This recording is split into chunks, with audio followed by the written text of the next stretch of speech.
Isaiah Washington, how are you, sir? Joe, how are you? I'm doing fine, and thank you for getting up and being with us and all of that. So let's talk about this new show, The 100. I know it looks like the 100, but I always get corrected myself. We're calling it actually the 100. The 100. I'm sorry. All right, the 100. That makes sense. That's easier. That fits on the marquee better. The 100. All right, got you. And so, what's the premise of this new series? Well, it's a wonderful piece. It's set 97 years after a nuclear holocaust has destroyed Earth. And out of that, where we'll pick up is about 97 years after that. And what you have is a group of people that have been surviving for all that time on a series of space stations.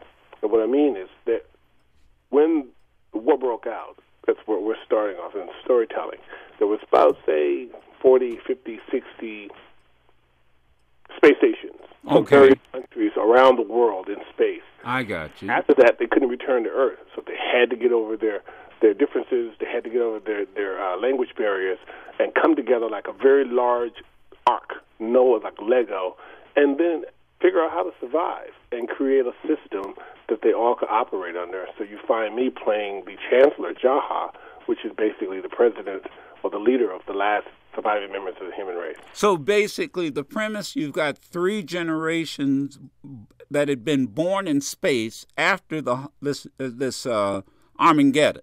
So 3 million people. I got you.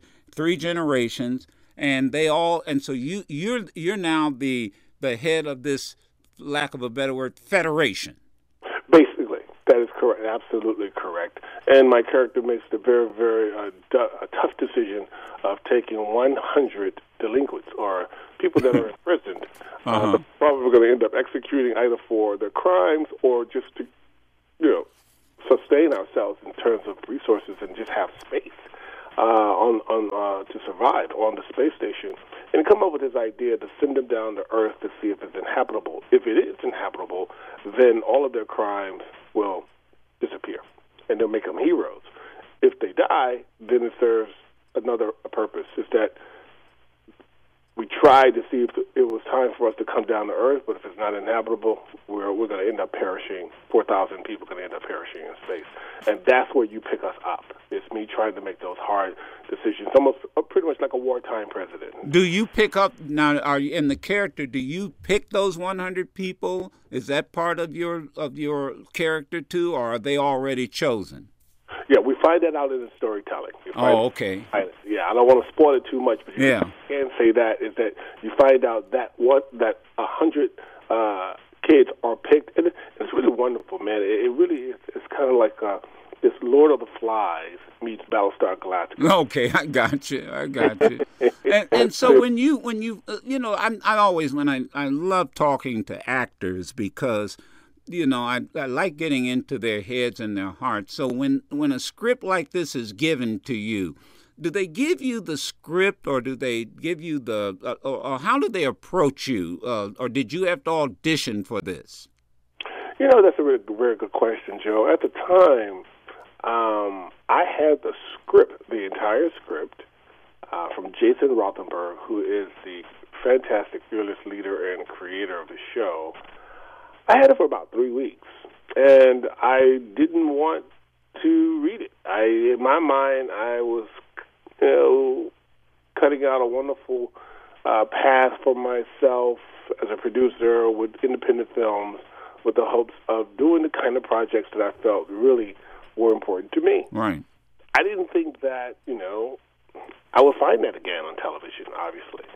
And after about the 3rd week, my manager at the time was like, Isaiah, please we need to give the people an answer. Are you interested?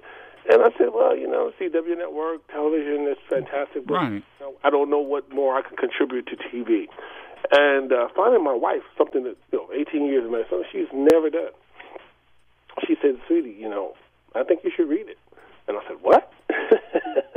Now, has she read it? No, she hadn't. She just said she had never seen my manager pushed so hard about it. Oh, I see. Okay, gotcha. Okay. And that weekend, I got a glass of wine. I sat down, and I started reading it, and I read the opening speech, which is part of that speech is part of the trailer. And Joe, I found so much humanity and good spirit and complexity in the characters. It was so real that I became a page turner to me. I finished it, and then I got on the phone with my manager at the time and said, "Hey, set up the meeting." Sure enough, they didn't want me to audition. They just wanted me to have a meeting, and apparently they auditioned people, but they really wanted me for this role. So what I did, and the same thing I did, and things I think are very important to me, I said, I want to audition. And he said, "Oh, you do?" I said, "Yeah, everyone says you wouldn't." And I said, the one thing I've learned about this business is that writing is very difficult. Okay. And writing for television in this kind of way, in terms of using film language, is even more difficult. So you need to hear the words as you've written them, and I would like to show you, so you'll have without a shadow of a doubt that I understand what it is that you're trying to convey. So after the meeting, a great meeting with the producers, Matt Miller, Jason Ruthenberg, Gina, it was just amazing. I read, and here we are. The last time we talked with you was the movie where you played John Muhammad. Mm-hmm. Yeah, that was the last time we talked with you, and that was a complex role. I mean, that had to be difficult because he had already been executed, and so it's not like you get a chance to talk or get into his head. And that turned out pretty well, I hope, for you. Well, that was the wonderful part of it, is that we took a lot of creative license with Blue Caprice, knowing that it was going in as an art film, and knowing that a lot of people were going to, although it's inspired by actual events, playing the character John Allen, obviously people were going to think that I'm portraying the actual John Allen Muhammad, which I was not, which was the most exciting trick, is because we were not doing a biopic. We were doing a film that was inspired by the actual events, telling the story from a point of view of a toxic father. Right. Because nobody really knew what was going on. And we didn't want to go down that rabbit hole. I know I didn't want to agree to do a biopic. Like, if I'm going to do a biopic, then you better believe it's going to be 42, Jackie Robinson story. Right. Or Malcolm X. Right, exactly. I had no interest in going down to justify or solidify the childhood, the young adulthood, and the background to really figure out what was going on in that particular person's head. Because one, I didn't think we would be able to get away with something like that publicly, and I didn't find it tasteful myself to actually do a biopic, but to do an art film that's inspired by those events was tough enough, I could tell you. When does the series premiere on CW Network? It is 9:00 Wednesday. Okay. 8:00 Central Time. This coming Wednesday, March 19th. It is offered to the world, and hopefully by Friday, the reviews will come in positively, and we'll be told we have another hit. Yeah, well, I don't worry about the reviews personally. I mean, my thing is, first of all, glad to see you constantly working and doing quality stuff and being able to pick and choose. It must be great to be in that position. And the other question is, is this right? You're going to be back on Grey's Anatomy? Yes, that is absolutely correct. How did that come about? Well, knowing that I'm back in the land of ABC and the land of Disney, Shonda asked me not to comment on it. Oh, okay. I thought that was going to be the answer. I thought, but I got to ask. I know you do. I got to ask, so that's one of those private off-the-record conversations we'll have when we see each other in the airport somewhere. That's right. know it. You know it. I understand. But I understand.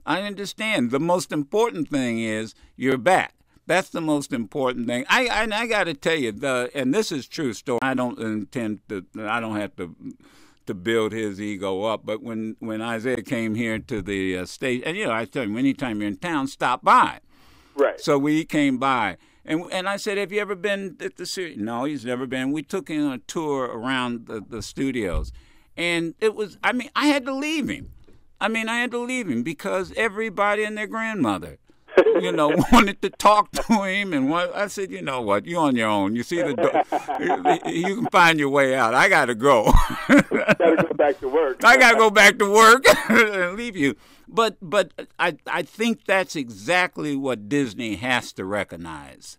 And I bet you that will be a successful comeback, and a lot of people are probably and hopefully glad to see you back, because it was such a good role, and it's one you owned. We talk about owning your role, owning your show. You owned that role, and so I just wanted to say that to you. And thanks for coming on the show. And again, it's the 100, not the 100. It's the 100.